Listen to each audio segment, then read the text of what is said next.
So there's 4 different types of customers that rent self-storage units. In this video, we're going to walk through each type, what they like and what they don't like. Make sure you stay to the end because I'm going to tell you which customers that we not only focus on, but which ones we intentionally avoid. Hey, my name's Alex. Together with my business partner Caleb, we currently own just a little bit under 700 storage units right now, and we've created this channel to share our experiences as we learn to grow this business so that way you can learn with us. So customer type number 1 is going to be the price conscious customers. These are going to be the people that will literally drive 15 minutes across town just if they can save $5 a month. Spoiler alert, these are typically the customers that you're not only going to have to chase for money, but are going to have the most complaints literally about anything. Customer type number 2 is the quality conscious customers. These are almost the exact opposite of the price conscious customers, meaning that they are willing to drive across town and pay more money per month if they feel that they have the best quality storage unit in that reasonable distance area for where they're looking to rent at. Now, typically speaking, best quality is usually going to mean the highest security. So this is where when you have facilities that offer gates and security cameras and 24/7 security lighting, they just feel comfortable, they feel safe, they're in good parts of town. This is where you can have a leg up on your competition because you're going to be able to attract the quality conscious customers more often. Now, keep in mind, the easiest way to irritate a quality conscious customer, and probably the only time you're going to get a complaint out of these customers, is if you oversell your facility, meaning you sell it as it is the most secure, newest facility in town. They do the online rental process, they show up and they're disappointed. That's going to typically be the only time that you're going to disappoint these customers. These customers are also the ones that are going to say, set me up on auto pay, and you're probably not even going to hear from them until they're ready to move out of their storage unit. And when they do move out of their storage unit, they're probably going to leave it just as clean as the day that they found it. Just keep in mind that depending on your market, sometimes these quality conscious customers are not a large percentage of the market. Group number 3 is going to be location-based customers. These are the customers that, as the name implies, they need the most important thing for them is to have the perfect location for their self-storage unit. They typically want this within a mile or 2 of either where they live or where they work. So this is where having a very strategic location on your self-storage facility comes into play. If you are off of a main drag of town and it is super easy for a large percentage of that population to get in and out of, you're going to greatly increase your chances of being able to acquire these location-based customers. And similar to the quality-based customers, they're not going to care so much what the rate is. They might care a little bit if you have a facility literally right next door and it's just as easy to get in and out of their facility as it is yours. But typically for them, they're going to find you via a Google Maps search and they're going to say, yep, that's going to be the easiest one for me to get in and out of. That's where I want to rent. Now, last but not least is group number 4, which I personally love this group of customers, and that's the make my life easy customer, meaning that they don't want to have to call 5 different facilities and waste the time and wait on getting calls back and things like that. Typically what they're going to do is they're going to be a little bit of a mixture between a quality base and a location base. They're more than likely going to find you via typing in storage units in a select town and they're just going to click on the very first listing, or they're going to find you on a Google Maps search and say, yep, that's the general area that I need a facility.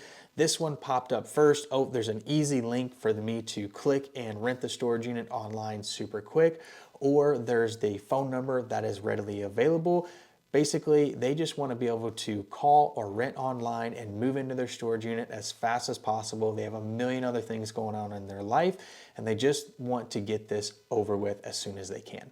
If you want to be able to acquire more of these group 4 make my life easy customers versus your competition, make sure your systems and your online rental process or your over the phone rental process is super easy and super quick to do.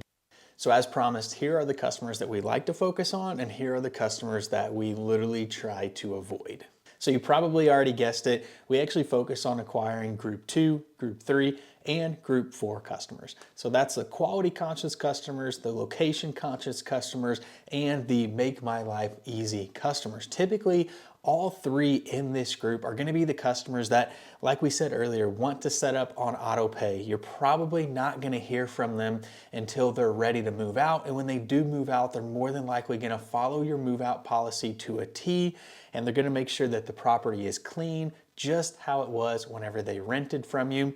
And again, typically the only way that you're going to really disappoint these customers is if you don't hold up your end of the bargain, or your facility is just not to the standard in which they expected it to be. These customers are who we like to focus on because when it comes to rates, they're willing to pay the rates in which we market for. And if we have to do a rate increase, they typically do not mind it and understand that it is just a cost of doing business for them.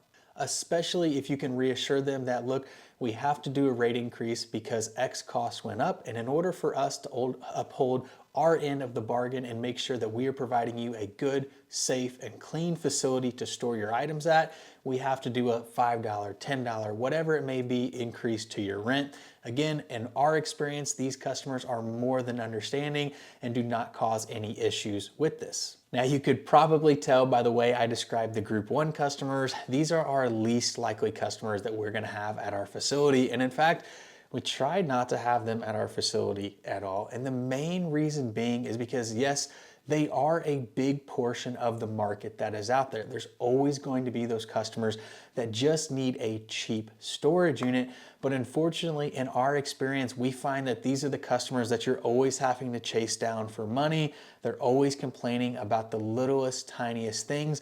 And yet they're the same customers that are more than willing to leave trash on your property and not say anything about it. If they break something, they're not going to say anything about it. And in fact, whenever they don't make their payment, they're going to call in, or maybe they won't call in. Maybe you have to call them 5 times and they finally answer the phone, and they always have an excuse on why they can't make their payment.